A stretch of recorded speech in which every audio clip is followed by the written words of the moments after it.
What's up, yo? Welcome to Your One Life. I'm your host, Kim Young Kim, and I'm super glad to have you as a listener today.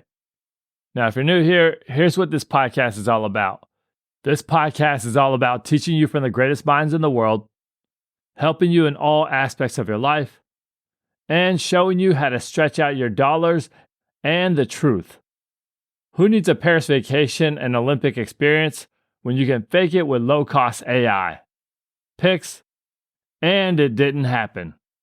Let's go. Now, today's episode is about the book, The Life-Changing Magic of Tidying Up by Marie Kondo. And I'm in the process of this myself, so I am actually not complete doing it, but I thought I'd walk y'all through it as I'm doing it so I can experience it with you. Now, what I'm going to do today is I'm going to take you through the mindset of the KonMarie Method, which is a method that Marie Kondo created. We're also going to go over the principles of the method, and I'm also going to walk you through the first two categories in your house to tackle. Now, it's called the life-changing magic of tidying up, and this is a life-changing thing. It'll change your day-to-day living, it'll change your overall lifestyle, and also your perspective. And what it does is it improves your outlook like a Windows 11 update. Oh my gosh, that's terrible. Okay, sorry, I just had to get that out of my system like it was fixed with the Microsoft patch.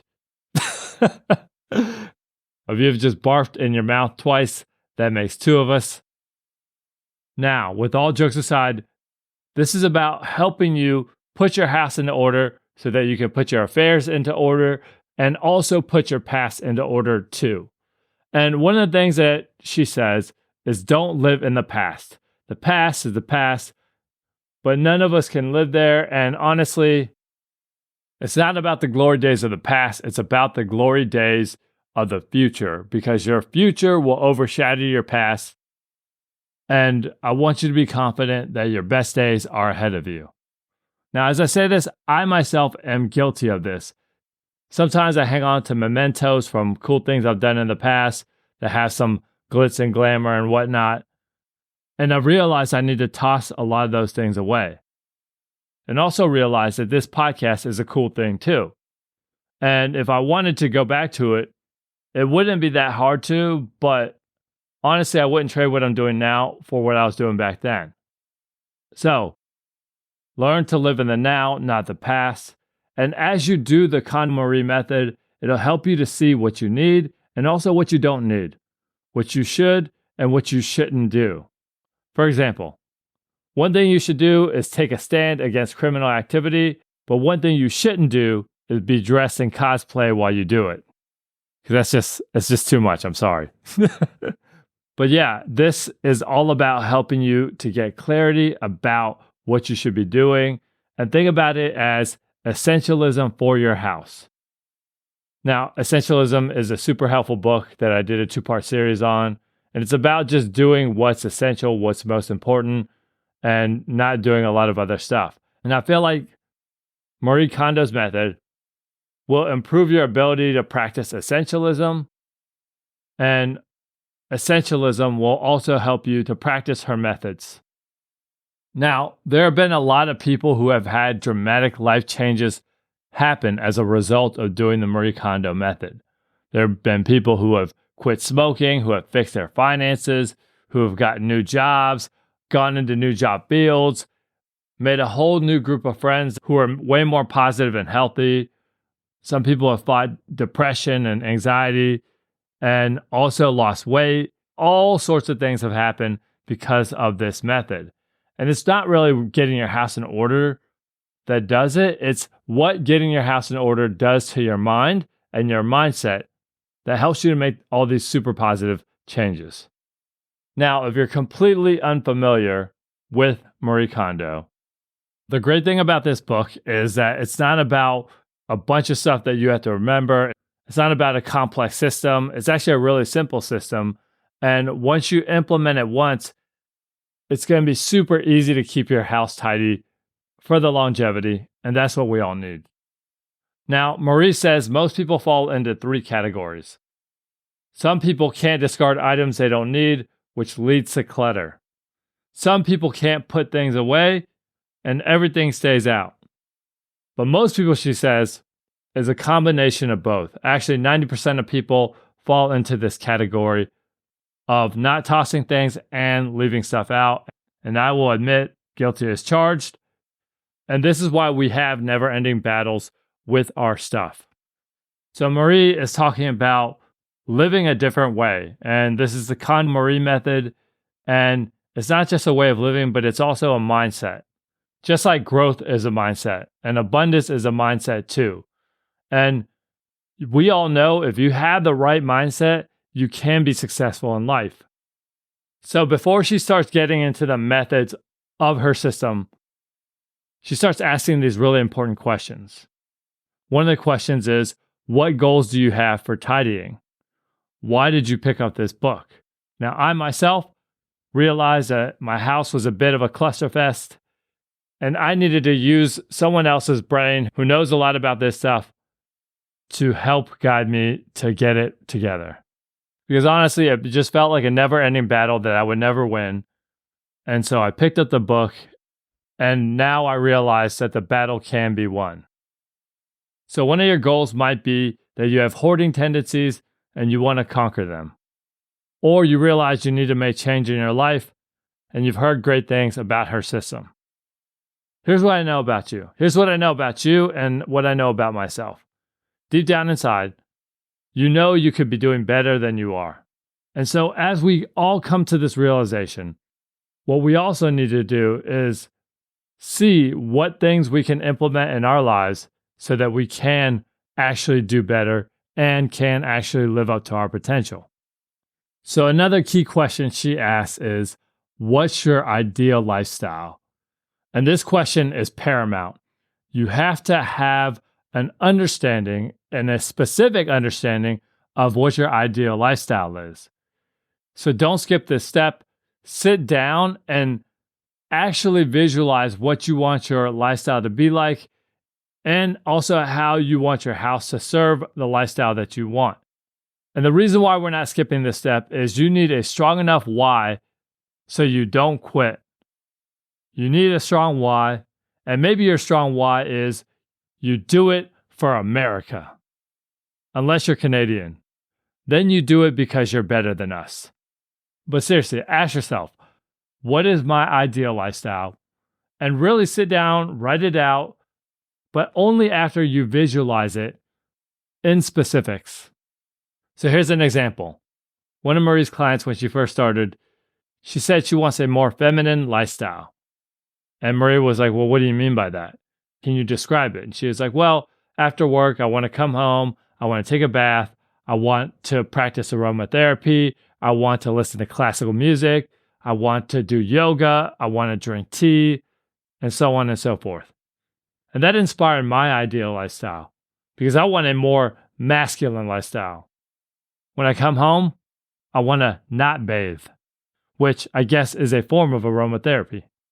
I also want to listen to death metal and gangster rap at the same dang time. I also want to bench press my refrigerator 15 times in a row and drink raw egg yolks because real men get salmonella. Now, with all jokes aside, as you start to visualize your ideal life, whether it's listening to classical music, exercising, having a good wind down schedule, whatever it is, she says, ask yourself why you want that. And then keep asking yourself why. And as you continue to ask the question why, what you're going to come upon is your answer is going to be because you want to be happy, right? And happiness looks like XYZ to you. So what does my ideal lifestyle look like? Well, let's start with what my ideal place looks like. My ideal place looks like a minimalist interior decorator with style swoop through, and it kind of resembles the inside of a nice hotel room, but my books are sitting with a lot of order on the shelves. There's houseplants and there's art all over the walls. And everything is out of sight and orderly.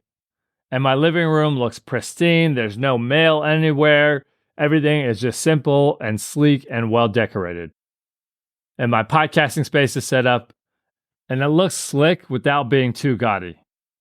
And in my ideal space, what would happen is if a burglar broke into my house, I want him or her to be blown away by the way the house is laid out, and I want them to snap photos of all my rooms and get inspired to beautify their own house. And then I want them to add those photos to their Pinterest board so I can find the photos of my house and we track them down. First I inspire, then I press charges. But yeah, as I was looking at interior decorating ideas and pictures online, I really got inspired of what my place could look like. But going back to the idea of my ideal lifestyle, what I like to do is after work, I would like to drop off my things in my podcasting room / office. I like to either work out at home or at the gym. And I would like to sit down and read and write at my desk and prep for podcast episodes and work on ideas, maybe do some meal prep, and also have a mix of having people over and also going out to coffee shops and other third places.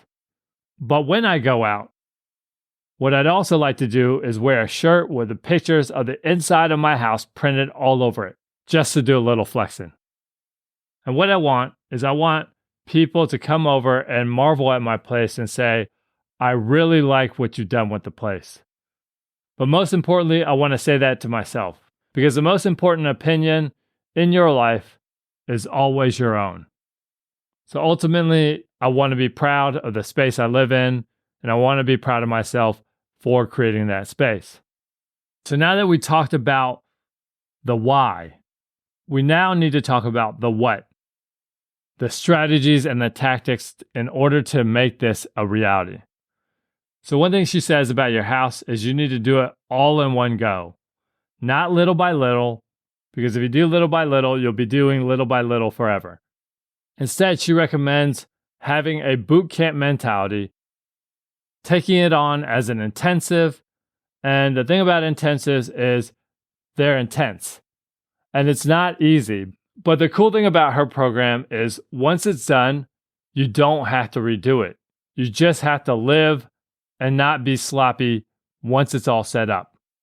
So there are 5 major categories that she says that you need to work on. So what you do is you finish an entire category and then you move on to the next one. And what it looks like is you discard first and then you organize that category. And only after you're 100% done with the category do you move on to the next one. So the proper order of the categories looks like this. First clothes, then books, then papers, then what she calls kimono, which is the vast majority of the stuff you own, a lot of miscellaneous items, and the last category is mementos. And you do it in order like this because she says you need to go from easier to harder categories. You don't start with the hardest ones, you start with the easiest ones, and as you start with the easiest ones, you become better as you deal with the more difficult categories, and this also helps you to build good habits to deal with communal and shared objects. Okay, let me do a little wrap up on that. Listen here, it's time to get free. It's KonMarie. It's a mindset so you can set yourself up in the stars and understand that you could have the life that you really freaking want. But first you got to ask yourself one question, what you want right now in this lesson that you learned in life. Basically what I'm saying is you got to understand what is your why, how will you be the person that you want to be, and that's what I'm saying. You got to live happily. That's what you're doing when you go out and change up your life. So understand, you got to come through and visualize.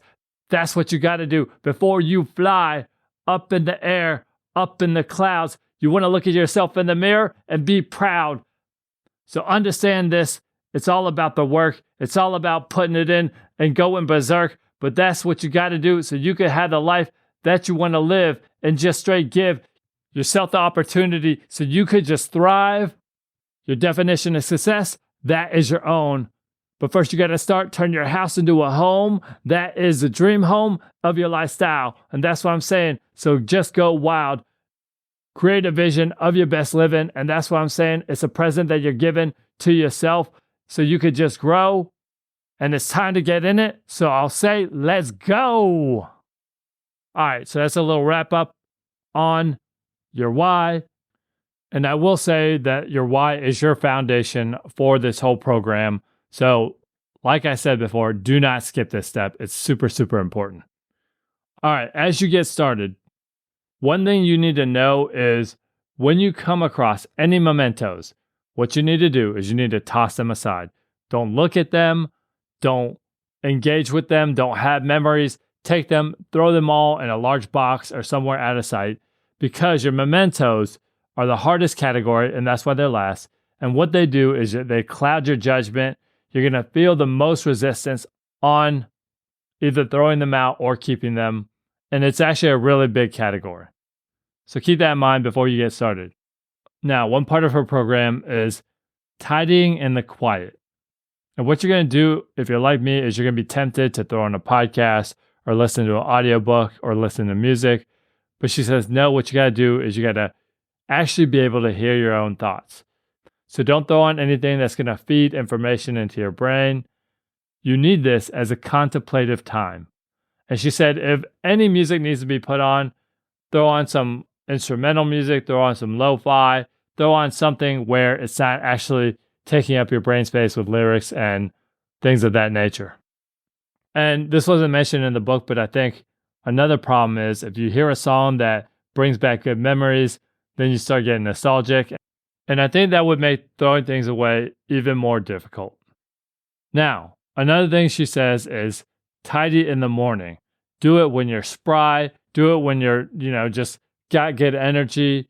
And if for some reason it's better to do it at night for you, that's really up to you to decide. But to me, it makes sense to do it in the morning before anything in your day has happened.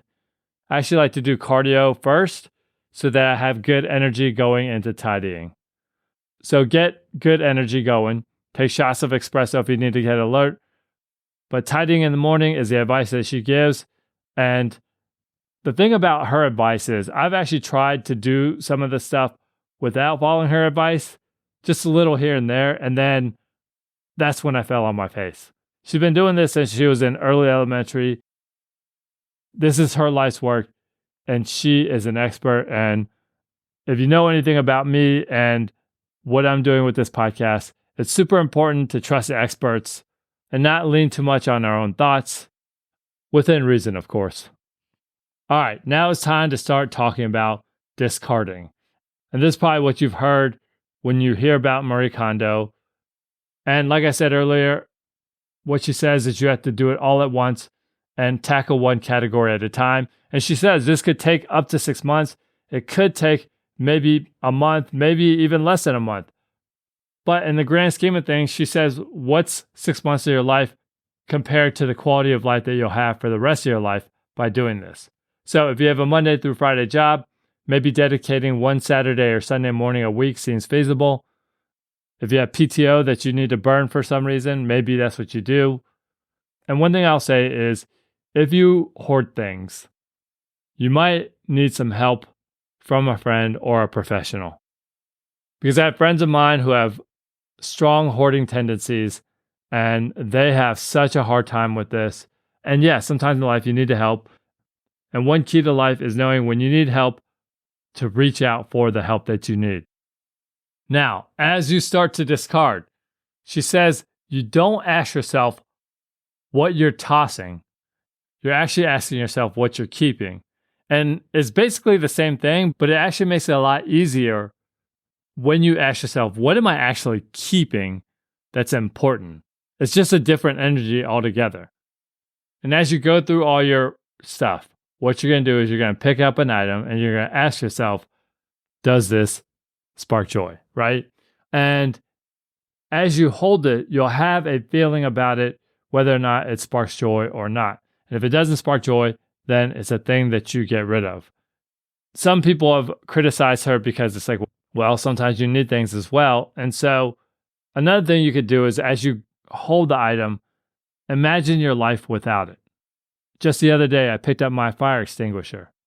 And I can't imagine my life without my fire extinguisher because I use it to turn off my gas stove every time I cook. Who needs knobs when you have pressurized chemicals, y'all? But ask yourself, does it spark joy? Also ask yourself, do I need this thing, right? And as you have resistance to toss something, ask yourself, does this thing have a purpose now? Not does it have a purpose previously, does it have a purpose now? And if you experience resistance, she says you're either attached to the past or you have anxiety about the future. And neither of those are very good things. And you need to fight both of those things. So if you decide to discard something, and I would say donate it if you can, we don't need to be filling up our landfills. But if you decide that is no longer a possession that you will own, thank it for serving you. So let's say you're getting rid of a belt. Well, you hold it and you say, thank you for helping hold up my pants. Or maybe you're getting rid of a fake gun and you say, thank you for helping me hold up the bank. Boom. Many things you've had in life have served you, and you need to thank them and send those possessions on their way. And she says, as you start to discard things, you're going to come to a just right click point. And that point is the point where you have exactly what you need and how much of it that you need. And as she says this, she says, storage units are not necessary.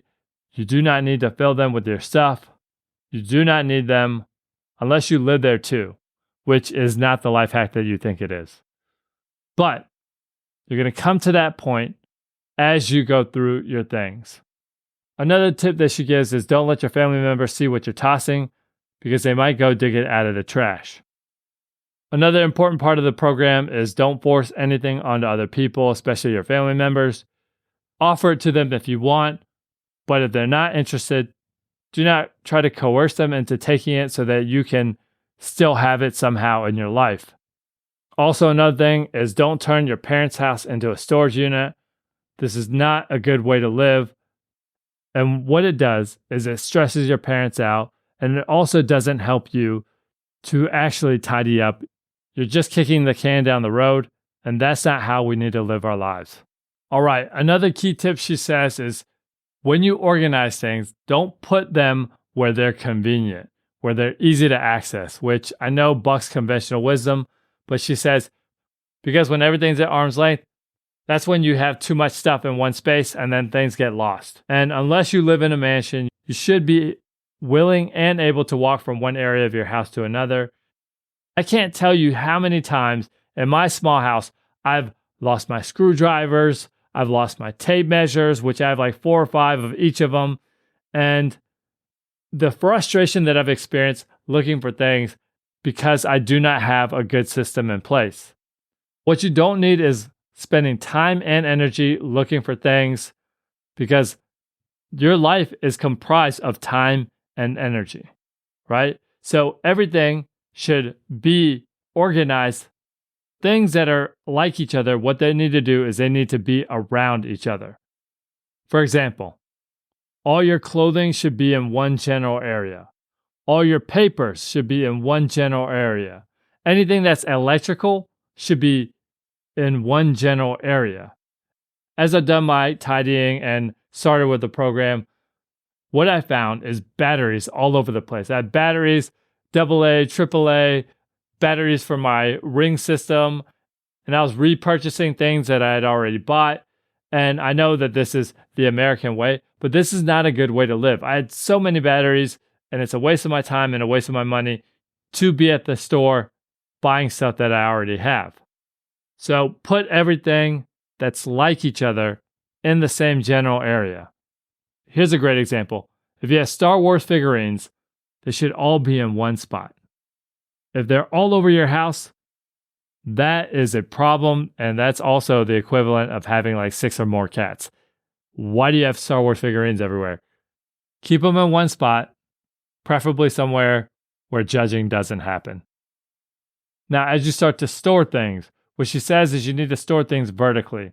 So what that means is when you open a drawer, you can see everything that you have. Everything should be there at a glance, Nothing should be underneath anything, because when things are underneath stuff, they get crushed, but also they get lost. And most of the time when I can't find something, it's because it's sitting underneath something else. Now, I know this is hard to visualize as I'm saying it in a podcast, so I'm going to make sure to tag pictures of how she organizes in the show notes. Make sure that you go check out those pictures to get a visual representation of what I'm describing. And one thing she says is don't buy a bunch of storage solutions. They actually create a lot more clutter. She actually advocates to use stuff that you already have, like shoe boxes, boxes that your phone came in, and so on and so forth. And the one caveat to that is if you have a walk-in closet, you should get a storage solution for that. So just go to the bougie store and bougie away. And one thing about storage options is she says don't buy any storage options until you've done the whole process of going through all your things. And that makes total sense, because how do you know what storage options you need if you don't have a full understanding of what you actually are keeping and what you actually own? Another thing she says is if you have family members, each family member should do their own possessions. Don't throw away a bunch of stuff that doesn't belong to you. And as everyone does their own possessions, then you do shared items together. And what she states is every family member should have their own storage space, because they'll take ownership of something that's their own. All right, now that we've broken down the basic principles and the method, we can now go ahead and get started with the first category. It's go time. And we're going to start with your clothes. And what I recommend as you do this, I would recommend, even if you listen to this whole podcast all at once, re-listen to this section of the episode so you can follow the steps and you don't miss any steps and you are successful. Okay, so what she says is take all of your clothes, all of them, right? And put them either on your bed or on your bedroom floor. And maybe a combination of both depending on how many clothes you have. And she recommends that you start with your off-season items first, because it'll be easier for you mentally, because you'll have some distance from the time that you'll wear it. And as you follow the program, you grab an item, you ask yourself, does it spark joy? If it doesn't, you put it in the discard pile. And for the things that do, you put it in the keep pile. Once you get done with your off-season clothing, you'll actually be better at it once you start working on your in-season clothing. And eventually you'll get through all of your stuff and you have bags of clothes, which you can donate to Goodwill or any other organization, or put them out on the curb if you think somebody will pick them up. Once you're done with all your clothes, socks, underwear, the whole nine, what she says is you got to organize your clothes. And one of the things she says is you only hang things that actually need to be hung. For example, two things that hang in my closet are my coats and my straight jackets. You want wrinkles in either one of those. But only hang things that really need to be hanged. And she actually says folding is more space efficient. And she has this whole way of folding, which is awesome. And I actually picked up her folding techniques, and they've been such a space saver. And I do it particularly with her socks and her underwear program, but her other folding techniques are great as well. And I'm saving so much space because of them, because what I used to do with my underwear is I used to spray each pair with starch and let them get so much starch in them that they would actually hold their shape. And then I would stack them on top of each other like Starbucks cups. And yeah, now that I think back on my technique, it's way better to fold them up the way she teaches. And also, I don't look like a psychopath. Now, as you fold, as you put things in your dresser, she says when you open up your dresser, you want to be able to see everything at a glance. So again, storing vertically and not horizontally. And again, I will drop a video in the show notes so you can see what she's talking about. She also says hang things by category in your closet, keeping like items together, wool, cotton, linen, so on and so forth. And she also says don't put seasonal clothes in storage. Have all of your clothes right there in front of you so you know exactly what you have, which I know for some people is going to be difficult, but honestly, it's not about having a lot of clothes. It's about having clothes that actually make you happy. And if a shirt doesn't register as a 9 or a 10, why are you keeping that shirt? Why are you keeping clothes that don't make you super happy? One last thing she says is, if you have bags, the one time that you store things inside of other things is when you store bags. And she says, store a bag maybe with the handle sticking out. But as you do, store like bags inside of each other. So leather bags go inside of leather bags. And you create a nesting doll situation. Now, I know this is a lot, so remember to listen to this and pause as you go through the thing. And also, I'm going to tag some videos of Marie Kondo's techniques in the show notes. Make sure you watch those. They'll be super helpful in assisting you in getting your clothes and your closet in order. All right, now we're on to our second and last category of this episode, which is books. And what she says is you need to take all of your books off of the shelf and go through each one and see if it sparks joy. And it's very easy to just look at your bookshelf and just look at the titles. But she says, don't do this. Take every single one down and ask, does this spark joy as you hold it? And at first I refused to do this, but I said to myself, follow the program, follow the process. Marie Kondo knows what she's talking about. And so I took all my books off of my bookshelf and I went through each one individually.